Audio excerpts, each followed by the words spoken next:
Greetings, ladies and gents, and welcome back at Same Mike Metin Science Club. In this video, we're going to start a new topic, which is momentum and impulse, which is actually one of my favorite topics when it comes to physics. The reason for that is because momentum and impulse, is one of those easy topics, and this is actually where free marks are given. You see what I mean? Just stick with me until the end.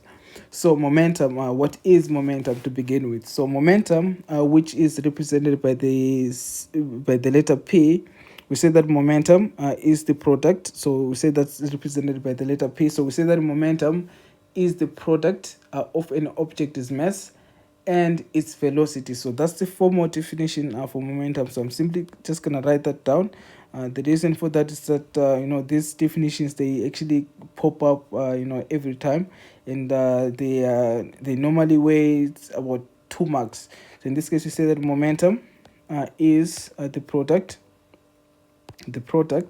of an object's mass and its velocity. So that's the formal definition for momentum. So we say that momentum is the product of an object's mass and its velocity. So we say that momentum is represented by the letter P, right?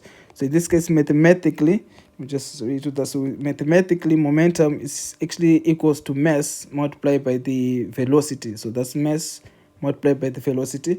So we know that, of course, the mass is actually a scalar quantity, and the velocity, that's a vector quantity. So whenever you take a scalar quantity and you multiply it by a vector quantity, so the result that you get is always a vector quantity. So what am I trying to say? So what I'm simply trying to say is that momentum is a vector quantity, meaning that you must always, whenever you're calculating momentum, you must always express it in terms of its magnitude and direction. So that's one thing that you must note, that momentum is a vector quantity. So whenever you are performing calculations, just remember to give the direction of that momentum. So when we say that a ball is moving to the right, so that would also mean that its momentum is also to the right. If a ball is moving to the left, so that would mean that its momentum is also to the left. So we know that, of course, the SI units for mass, that's always in kg, right? And the SI units for the velocity is always in meters per second. So the SI units actually for momentum is actually given in it's actually kg meters per second. It's actually the product of these two again. So this would be the SI units for momentum. It's actually in kg meters per second. So those are the SI units for that. Now, one thing that you need to note is that momentum is directional, as I've already mentioned. So always choose a positive direction before you even start your calculations, because sometimes you find out that you have many directions, right? So in this case, if you choose a positive direction, this actually avoids confusion in calculations, like, again, especially when multiple directions are involved. So what I'm going to do, we're going to take a quick example. Now suppose we had a 5 kg ball, right, that is actually rolling to the right at let's say speed of let's say 20 meters per second, right? So let's say this is actually a 5 kg ball. So in this case, if they say that calculate the momentum of this object, so what we'll do would be to say that P is actually equals to M multiplied by the velocity. Now note, I say that whenever you're gonna perform a calculation, let's say whenever you're going to calculate momentum, the first thing that you must do would be to choose a positive direction. Why? In this case, we are also dealing with velocity. So whenever we are substituting that velocity there, you must substitute it, of course, with also its direction. So what I'm going to do, I'm going to choose going to the right as positive. So that would mean that motion to the left would be, in this case, negative. So in this case, what I would have would be that velocity being a positive, right? And then now, of course, the mass, that's a scalar quantity, right? So in this case, what I would have would be 5. But in this case, multiplied by positive, in this case, 20. So what I would have there would be, in this case, 100. So that would be positive 100 kg meters per second. But in this case, 2 to the right, right? Because I got a positive answer, and that positive would tell me that, of course, the momentum of this object is actually to the right. Now, let's say I had chosen, let's say, going to the right as negative. Now, how would have that affected my answer? So in this case, it wasn't gonna affect it in any way. So in this case, let's suppose we had chose going to the left as positive and to the right as negative. So in this case, if they'd say that calculate the momentum of this object, so again, the first thing that I was going to do was to say P is actually equals, let me just write that in another color. So in this case, I was going to say that P is equals to mass multiplied by V. But in this case, since I chose going to the right as negative and to the left as positive, so in this case that would mean that that velocity there, what I'm supposed to do is to substitute it as negative. So in this case, what I would have would be 5, right? But in this case, multiplied by negative 20. So what I would have in this case would be negative 100 kg meters per second, right? But in this case, I'm not allowed to leave my answer in this form. Why? Because in this case, that negative there is actually telling me of the direction of momentum. So in this case, this will simply be equals to 100, right? Magnitude. So this would be 100 kg meters per second. But in this case, in which direction? In this case, to the right, because that negative there would mean that in this case the momentum would be to the right. Why? Because I chose going to the right is negative, and the answer that I got in this case is negative. So this would be to the right. So this would be to the right. So in this case, that would be the answer for that. Now, two things that you need to note when it comes to momentum is that the heavier an object is, the more momentum it has if it is given that the speed is the same, right? So that's one thing that you need to note. And the second thing is that the faster an object moves, the more momentum it has if the mass remains the same. So those are the important things that you need to note. Now, remember we say that momentum, we say that P is equals to m multiplied by v, right? So if you increase the mass, so that would also mean that momentum would also increase. Why? Because these two are actually, what's on the right in this case is actually directly proportional to what's on the left. So in this case, if you increase either the velocity or in this case the mass, so that would also mean that the momentum would also it would also increase. If you decrease it, so that would mean that it would also in this case decrease. Now an example for this would be, to make it realistic. So an example of this would be, now suppose let's say you have two trolleys, right, that are moving at 10 meters per second towards you, and let's say one trolley has a mass of 20 kg and another one has a mass of 15 kg. Now suppose let's say these two trolleys are moving with the same speed, but they are moving towards you. Now if they happens to hit you, if I were to ask you that which trolley in this case would hit you harder, now what you would say in this case would be, of course, the one that has 20 kg, that is the mass of 20 kg. Reason for that would be, now this one is this one is more heavier, so that would mean that it has more momentum, right? So that would be, so those are the things that you need to note. There are those what the examiners normally do is that they just they ask those normal those random questions there. So they mustn't you mustn't get tricked when it comes to that. Now, not only actually can we calculate an object's momentum, but we can also calculate its change in momentum, which happens when a force acts on an object, which either causes the object to lose its speed or stops, which causes it to stop or to change direction. So change in momentum, in simple words, simply tells us how much an object's momentum has changed when a force acts on it, whether when an object hits a wall or when it collides with another, let's say, object.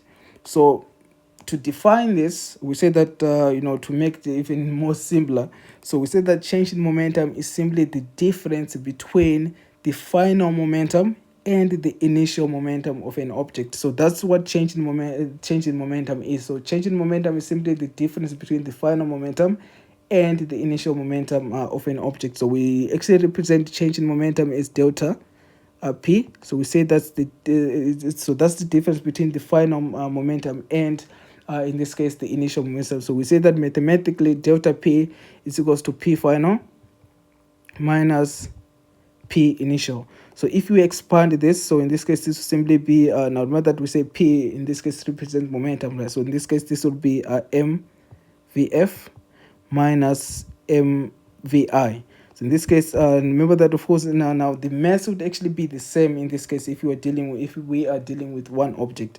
So in this case, I can actually factor that take that that mass as the common factor. So what I would have in this case would be mass, in this case open bracket vf minus vi. So in this case, that's what we would have there. Now again, the SI units for changing momentum is simply the same. It's still kg meters per second. So those are the SI units again for changing momentum. They haven't changed because we are still dealing with momentum in this case. Now an example for this again, now suppose let's say we had a 3 kg trolley that is moving towards a wall. Now again, I'm not good at drawing, ladies and gentlemen.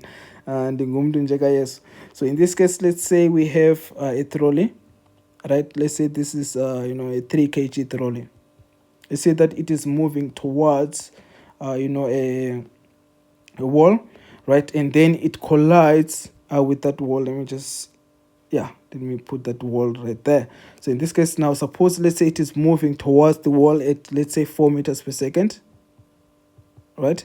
In this case, let's say it collides with the wall, but in this case it collides with the wall and bounces back, right? So in this case, it bounces back away from the wall. So let's say it bounces back from the wall, let's say with a speed of let's say 2 meters per second. So again, of course, the mass would still be the same in this case. So this would simply be 3 kg, right? So if they say that calculate the change, in this case, the change in momentum of the object. So what we would do in this case would be to say, all right, so we know that of course change in momentum simply equals to delta P is actually equals to PF, momentum final, minus momentum initial. So in this case, what you can do from this step, you can either again use the first version of that formula that we have there. You can either use this version. So what you would do in this case would be to calculate the momentum final separately, and you of course you calculate the momentum initial of that object separately again, and then you take the final momentum, you subtract the initial momentum. Now you can do that. Now I'm going to do it in 2 ways. So the first thing that you would need to do in this case would be to choose the positive direction first before you even go anywhere. So in this case, what I'm going to do, I'm going to take going to the right as positive, and going to the left in this case as negative. So in this case, what I would have now, I'm just going to use the first way on that side. So in this case, this would be delta P, which simply goes to Pi, PF in this case minus momentum initial. So in this case, if I were to calculate the final momentum first, so in this case this would be Pi PF rather, so this would actually be equals to MVF. So in this case, what I would have in this case would be in this case, now this would be the mass, we say that's 3 kg. But in this case, we know that after collision, after that trolley collided with the wall, now it actually bounced back, right? And then it traveled, now it was traveling towards, in this case, to the left. Right? So in this case, I would know that, of course, its velocity would be to the left. So in this case, this would be -2. So -2 multiplied by 3. So what I would have there would be -6. So if I were to calculate the momentum, the initial momentum, which is Pi, so this would simply be equals to a mass multiplied by Vi. So in this case, what I would have would be 3, in this case, multiplied by 4. Right, now remember that of course that velocity in this case, since it was moving to the right, so that would mean that its velocity would be positive in this case. So this would simply be equals to 12. All right, so that would be 12 kg meters per second. So if I were to calculate the changed momentum, of course, of that object, so what I would have there would be change.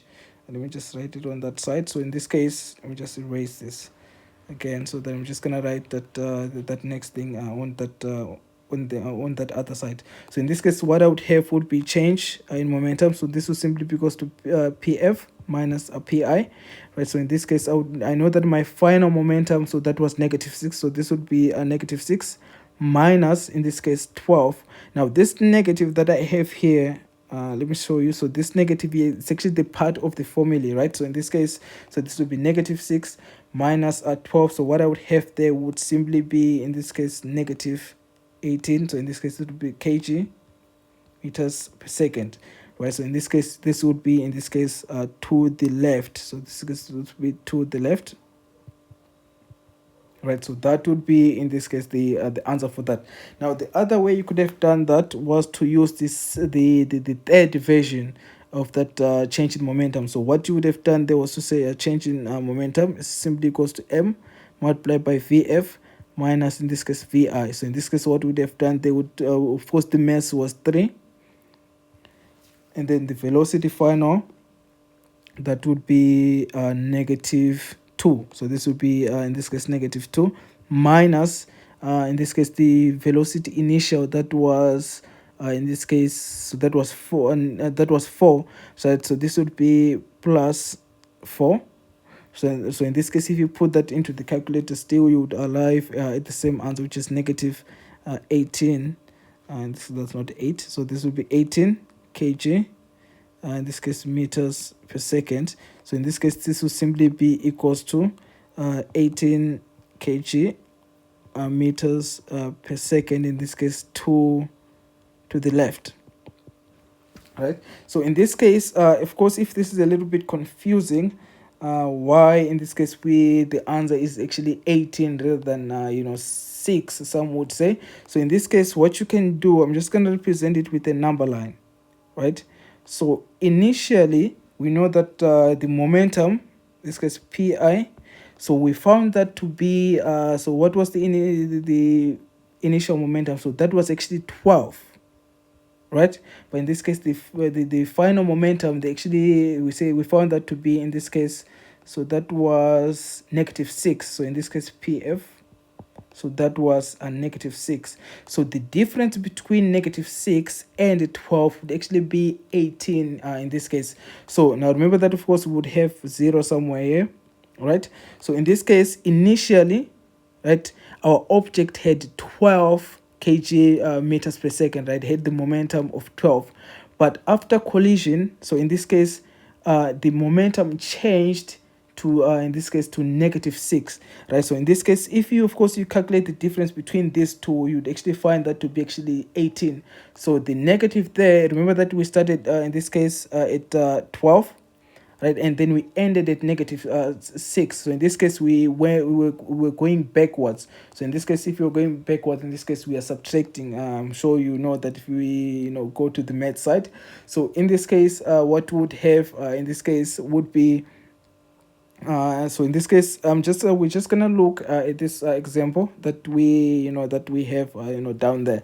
So in this case, and then we do that example there, and then we can actually call it a day for this video.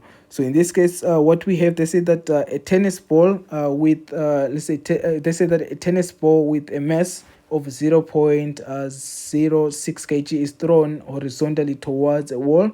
They say that it hits a wall at 5 meters per second and bounces back at 3 meters per second. So in this case, they say that calculate the initial momentum of the tennis ball. So in this case, just right. So in this case, what we have in this case, now remember that the first thing that you must do would be to choose that which direction are you gonna take is the positive direction. So what we have in this case, we have a tennis ball, right? So we have a tennis ball there. All right, so we have a tennis ball. Let me just take the pen. So we have in this case a tennis ball, right?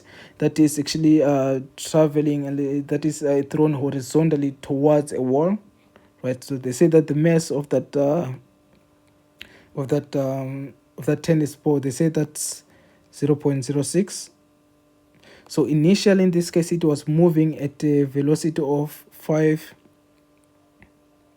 meters per second, right? And then it bounced with the wall, and then in this case it bounces back. It collided with the wall, and it bounces back at speed of at a velocity, let's say, of 3 meters per second.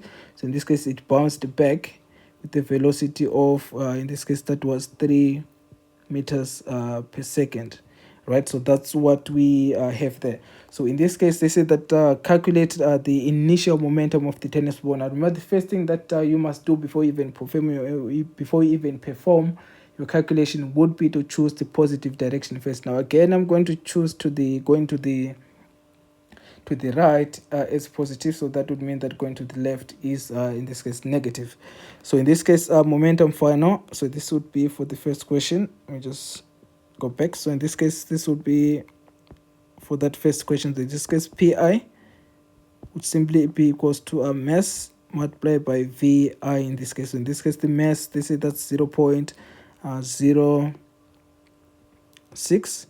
Right, we multiply that by v initially, which was in this case, this would be positive 5, right? Because in this case, initially it was moving to the right? So in this case, that would mean that the velocity is positive.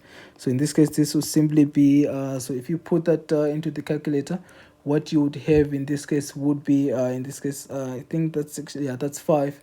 So in this case, what you would have there would be your answer. It would actually be equals to 0.3. So in this case, it would be 0.3 kg meters per second. So in this case, that would be your answer. But now remember, they say that to calculate the initial momentum, right? So in this case, we would also need to state the direction. So in this case, this will simply be equals to kg, actually kg meters per second, but in this case, to the right, since we got the momentum to be in this case positive, right? So for the second question, all right, so in this case, this will be for the second. So they say that calculate the final momentum of the tennis ball. So in this case, pf, all right, so this would actually be equals to mvf. So in this case, what you would have in this case would be the mass again to be 0.06, right? You multiply that by vf. Now finally, it was now after collision, it was now moving at a speed of 3, right? So in this case, this would be in this case 3, right? So what you would have there would simply but now it would actually be negative 3. Why? Because in this case, it was moving in the opposite direction, right? So in this case, your answer would simply be equals to 0.18, in this case negative 0.18, in this case kg meters per second. So that would be your answer there. So in this case, now remember, we must interpret it in terms of the magnitude and the direction. So this would simply be equals to 0.18 kg meters per second, but in this case to the left. All right, so in this case, for the third question, they say that calculate the change in momentum of the tennis ball. Again, there are two ways, right? So the first way in this case, now we already know. So again, of course, we would say that delta p is actually equals to, let me just take another pen there. So in this case, delta p would simply be equals to p final minus, in this case, p initial, right? So in this case, what we would have there would be p final. We found that to be, in this case, negative 1.8. Now remember that when we are substituting momentum, then we must substitute it with its direction. So in this case, this will be negative, in this case, negative 1.8. So this will be negative 1.8. Actually, no. Actually, so this will be negative 0.18, right? Minus, in this case, the initial momentum, which would be 0.3. So if you put that into the calculator, what you would have would be an answer of, in this case, negative 0.48, if I'm not mistaken. So in this case, this would be negative 0.48 kg meters per second. Now again, what's the one thing that you must do? We must express it with of course also the direction, right? So this would be with in terms of the magnitude and the direction. So this would be 0.04, this would be 0.48, in this case kg meters per second, in this case to the left or towards the left. It's up to you. So in this case, that's how you would actually do that. Or of course, you can choose to use that version of changed momentum, which would be in this case this or even that one. So in this case, I just chose, to use that first version. Why? Because in this case, we found the final momentum, and we also had calculated the initial momentum in this case. So for the other question, they said that calculate. They said that now I don't know why I'm actually moving to calculate I don't know why I'm doing that. They said that a 12 kg object speeds up from an initial velocity of 10 meters per second north to a final velocity of 15 meters per second north. So in this case, what we have an object, right? We have an object. I'm just gonna represent it as a ball. So in this case, it's actually quite easy in that way. So in this case, we have a ball initially. All right. So in this case, we have that. Now they say that initially it was moving with a speed of 10 meters per second, right? So that's 10 meters per second. But finally, in this case, it was now moving at so something happened along the way, and then the velocity changed in this case to 15 meters per second. So this would be 15 meters per second, right? So in this case, so what they are saying is that calculate in this case the change in momentum of this object. So in this case, what would do in this case would be, now the first thing that you must do is to choose a positive direction. So in this case, I'm going to choose going upwards as positive. So in this case, that would mean that downward motion would be in this case negative. Right, I just love to always take the direction of motion as positive, because that actually makes things a little bit easy for me in this case. So what I would have would be in this case delta p being equals to mv, and let me just use the third version. So this would be mass multiplied by vf minus in this case vi. So in this case, what I have the mass to be 12, right? In this case, I know that of course the final velocity, it was still moving in the same direction, right? So in this case, this would be 15 minus, now remember that this minus is actually the part of the formula in this case. So in this case, this would be minus 10. And now if you put that into the calculator, what you would get, I think it would be a 60. So this would be 60 kg, in this case meters per second. So in this case, in which direction, since we got that answer, since that's a positive answer that we got, so this would mean that this would be 60 kg meters per second, in this case north. I think that's north, so that would be a north there. We remember that we must always express it in terms of the magnitude, and also of course the direction. So that would be all for today. Now again, I have a surprise at the end. So these are the questions that I kind of prepared. You can try these questions, and of course you can leave the answer in the comment section, so that I can see that you guys are crushing it out there. So please try these questions and drop your answers in the comment section, so that I know that you guys are cruising, are crushing everything, ready for those exams. But otherwise, ladies and gentlemen, as the story always ends, this is Sir Mike signing out. Sharp sharp.